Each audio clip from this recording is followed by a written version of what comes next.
अजय राउत, इनका सवाल ऐसा है कि एक दैववादी और अंधविश्वासु व्यक्ति और दूसरा विज्ञानवादी और विवेकवादी व्यक्ति, इनमें से कौन ज्यादा आनंदी रहता है? देखिए, आनंद की परिभाषा क्या है, इस पर ये डिपेंडेंट है। मैं पॉलिटिकल साइंस का विद्यार्थी हूं। पॉलिटिकल साइंस में एक कहावत है, और अच्छी कहावत है। Dissatisfied man is always better than satisfied pig, ऐसा कहा जाता है। डिससेटिस्फाइड मैन और human being is always better than satisfied pig. समाधानी सुअर के बजाय असमाधानी इंसान ज्यादा बेहतर है, ये वो कहावत है। यानी अज्ञान में कई लोगों को सुख है। हमारे यहां हमेशा यह सवाल पूछा जाता है कि कम से कम 1,500-2,000 साल तक ये चातुर्वर्ण व्यवस्था, ये अस्पृश्यता क्यों टिकी रही? अब अस्पृश्यता 1,500-2,000 साल से थी नहीं थी, इसके बारे में चर्चा हो सकती है, डाउट हो सकता है। लेकिन चातुर्वर्ण व्यवस्था इतनी पुरानी है, इसके बारे में तो कोई डाउट नहीं है। शायद अस्पृश्यता बाद में उसमें आई हो, लेकिन ये इतनी अन्यायकारक ये व्यवस्था क्यों टिकी रही? इसके पीछे का कारण क्या है? तो हमारी कुछ मान्यताएं धीरे धीरे उसमें से बनते गई। भाई, इस जन्म में तो शूद्र क्यों है? गए जन्म का पाप पुण्य, गए जन्म में मैंने पाप किया इसलिए शूद्र पैदा हुआ। वो ब्राह्मण जाति में क्यों पैदा हुआ? क्योंकि उसने गए जन्म में पुण्य कर्म किया है, इसलिए वो हमारा स्वामी है, हम पर राज करता है, उसकी आज्ञा के अनुसार हमको चलना पड़ता है। इस जन्म में मैं अपना कर्तव्य अगर ठीक ढंग से निभाऊंगा, पुण्य कर्म जोड़ूंगा, शायद अगले जन्म में मुझे अच्छा जन्म मिलेगा। ये जो कर्म विपाक सिद्धांत है, दैववाद है, इसी के आधार पर ये इतनी अमानुष व्यवस्था इतने सालों तक टिकी रही।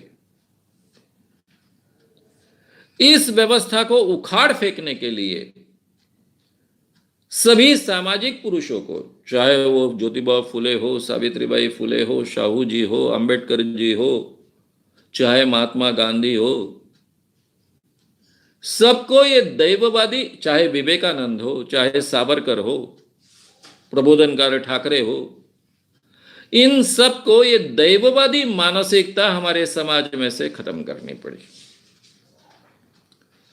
कुछ लोगों ने भगवान का नाम नकार कर ये दैववादी मानसिकता नकारने का प्रयास किया। कुछ लोगों ने भगवान का नाम कायम रखकर भगवान की कल्पना में सुधार कर कर ये दैववादी मानसिकता को खत्म करने का प्रयास किया। लेकिन सबकी लड़ाई ये दैववादी मानसिकता के खिलाफ रही है। अभी मेरी समस्या के लिए मैं जिम्मेदार नहीं हूं, मेरा पिछले जन्म का पाप पुण्य जिम्मेदार है, ये मानना इंसान के लिए आसान हो जाता है। यानी कुछ करने की आवश्यकता नहीं होती है। अब जो कुछ सहना है, अपमान सहना है, तो गए जन्म का पुण्य पाप, कुछ फायदे मिल रहे हैं, गए जन्म का पुण्य।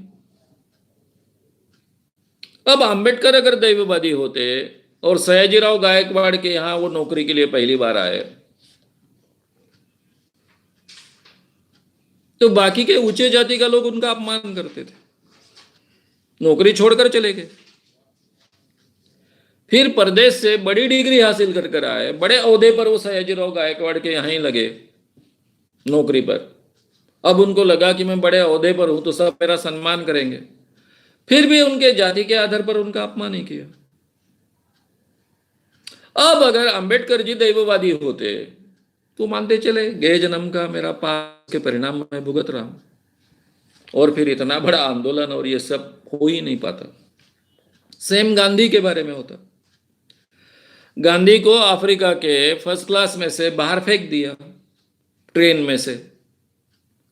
वो अगर मानते कि मैं हुई ऐसा भारतीय हूं, मेरा ही पाप है गए जन्म का, वो मुझे भुगतना ही चाहिए। तो ना उन्होंने अपना व्यक्तिगत अपमान एक राष्ट्र का अपमान बना लिया होता, ना संघर्ष किया होता, ना हिंसा का तत्वज्ञान वहां पलता फूलता, ना उनके हाथ में एक सत्याग्रह जैसा ताकतवर शस्त्र आता, और ना उसका वो भारत में उपयोग कर पाते, और ना आज भारत में लोकतंत्र होता। अंग्रेज छोड़कर भी जाते तो यहाँ अलग अलग राजाओं का राज होता भारत। ये तो स्वतंत्रता आंदोलन ने नींव डाली लोकतंत्र के इस देश में, इसलिए यहां लोकतंत्र है। तो ये हमने कभी भूलना नहीं चाहिए।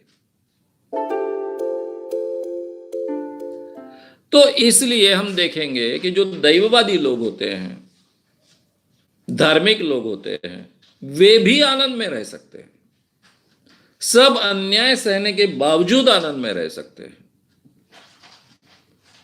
क्योंकि वो उनकी मानसिकता अगर बन गई वैसी, ठेबिले अनंते तैसे चिरावे, जैसा भगवान ने रखा है वैसा ही रहना है, चित्ती असुद्यावे समाधान, जिस भी अवस्था में है उसमें समाधान रहना चाहिए।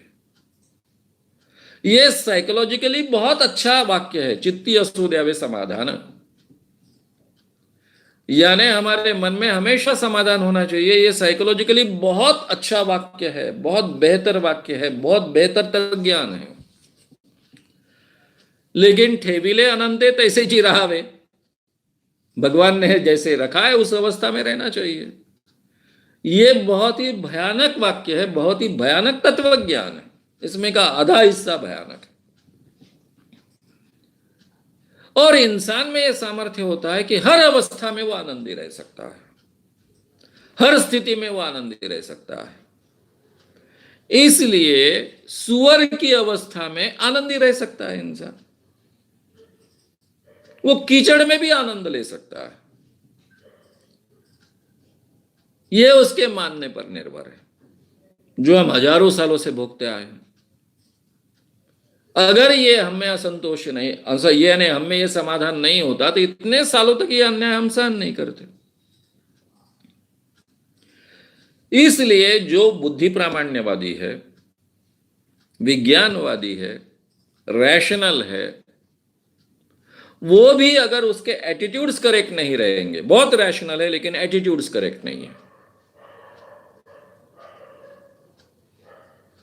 क्या करे? उसको मालूम है कि ये देश की अर्थव्यवस्था इतनी गंदी क्यों है, मेरे व्यवसाय क्यों डूब रहे हैं, तो गलत प्रधानमंत्री हमने चुना है।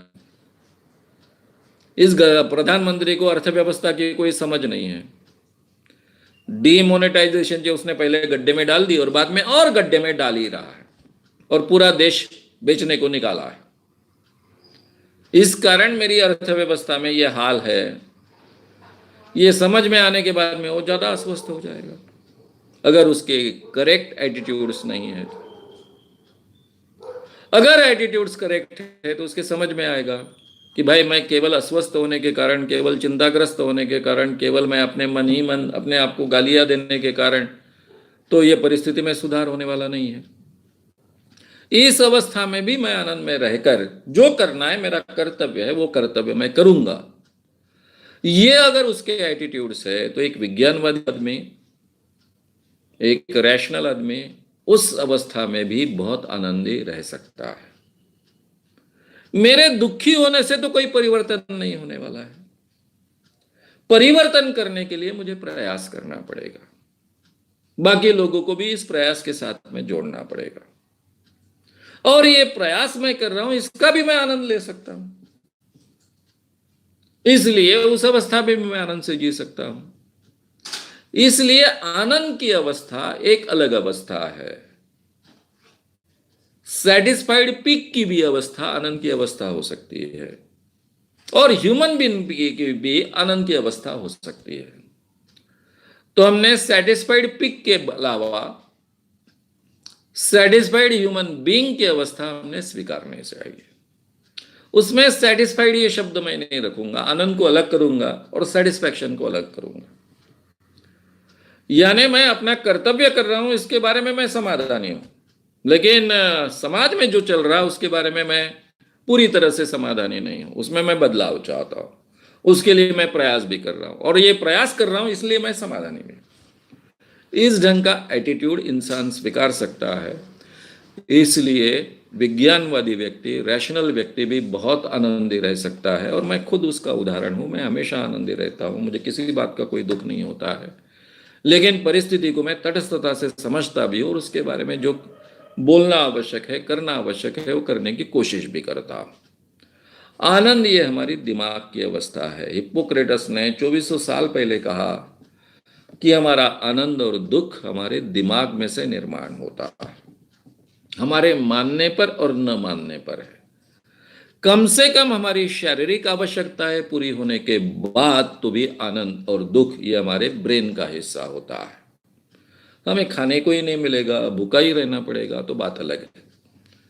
लेकिन एक बार हमारी प्राथमिक आवश्यकताएं अगर आवश्यक है उतनी पूरी हो जाती है, तो बाद में आनंद ये हमारा साइकोलॉजी का हिस्सा होता है, हमारे एटीट्यूड्स का हिस्सा होता है। इसलिए ये दो प्रकार के आनंद में भेद है।